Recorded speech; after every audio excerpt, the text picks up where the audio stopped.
Yo, what's going on here? Kevin Hellions, trying stuff out with the lighting, and it's not really working that well. But I'm back, and this is Smarked for Death 4 Impact Wrestling on. Well, date was it?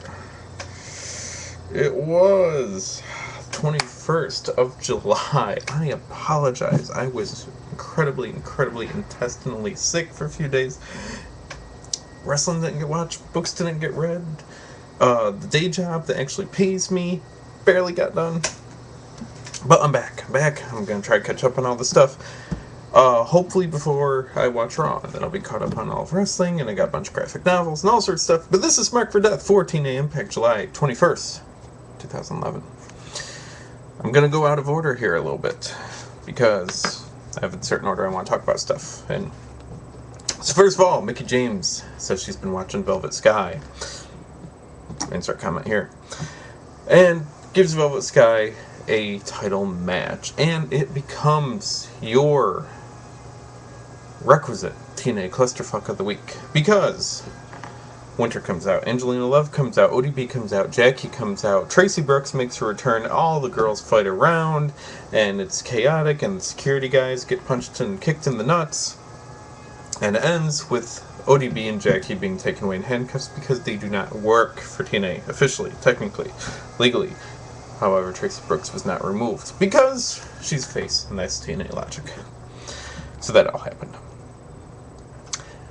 After I posted something over at thepowerbomb.com about the lack of titles and their use and influence and exposure in TNA, damn sure this week don't they have pretty much all the titles represented in some way, shape, or form. So, first of all, we had the Knockouts Tag Team titles change hands. Miss Tara and Miss Tessmacher defeated Rosita and Sarita of Mexican America for the TNA Knockout Tag Team titles.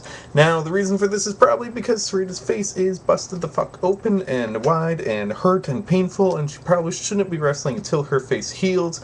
She's not Cody Rhodes, nor is she the Undertaker circle late 90s with his feud with Mabel. So, the belts were taken off.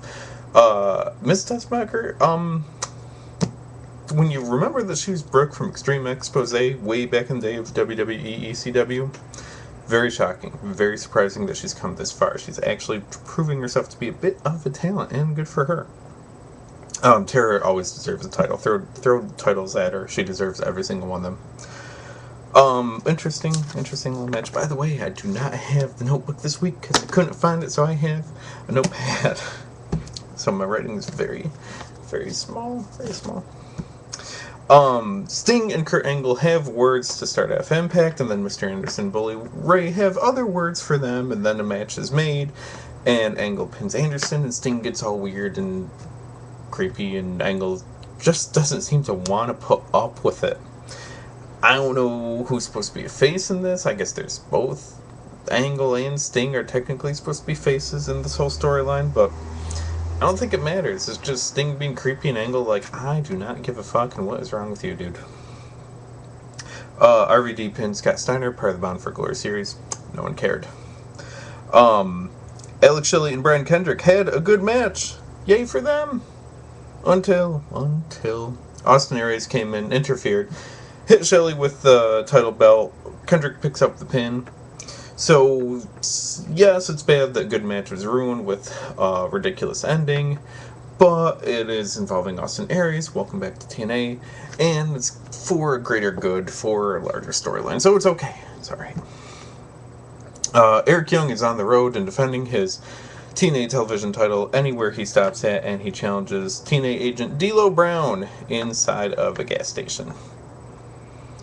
I don't know if it's a repeat of the Hardcore Titles gimmick, or if it's just screwing around, or if they're like, gee, this guy's talented, why not have him not in arenas and just doing goofy shit on the road? I don't know, but either way that happened. Mexican American Beer Money talked a lot. Didn't matter.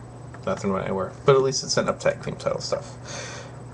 Yeah, it wasn't worth it. And finally, finally in my review of stuff, AJ Styles versus Mojo versus Gunner versus Matt Morgan in a ladder match for what? For what? What sort of glory? What sort of power? What sort of prestige? Oh, it was for 10 points in Bound for Glory series. Whoop-de-fucking-do. Who cares?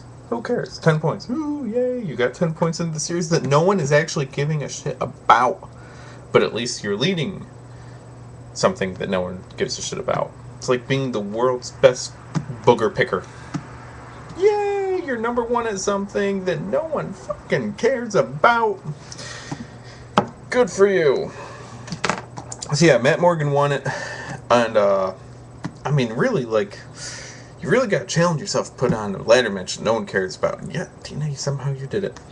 What should you watch this week? I guess the Knockouts tag title match was pretty good. Like an actual fairly good match, and Alex Shelley and Brian Kendrick. And that'd be my stuff for wrestling action that you should watch. I don't know where you're going with shit, TNA. Don't know. Week to week, I just don't know what the hell's going on with you guys. So anyways, I'm Kevin Hellions. Check out everything I do over at teamhellions.com, and you will find links all over there and here on YouTube for YouTube, Twitter, Facebook, all sorts of stuff like that. Leave comments, subscribe, tell your friends, tell your neighbors, tell people you hate. Maybe you think I suck. Well, you know what? You know that person you hate at work? Tell him to watch my stuff so he has to suffer through it, but it's one more view for me. Kevin Hellions. See you later.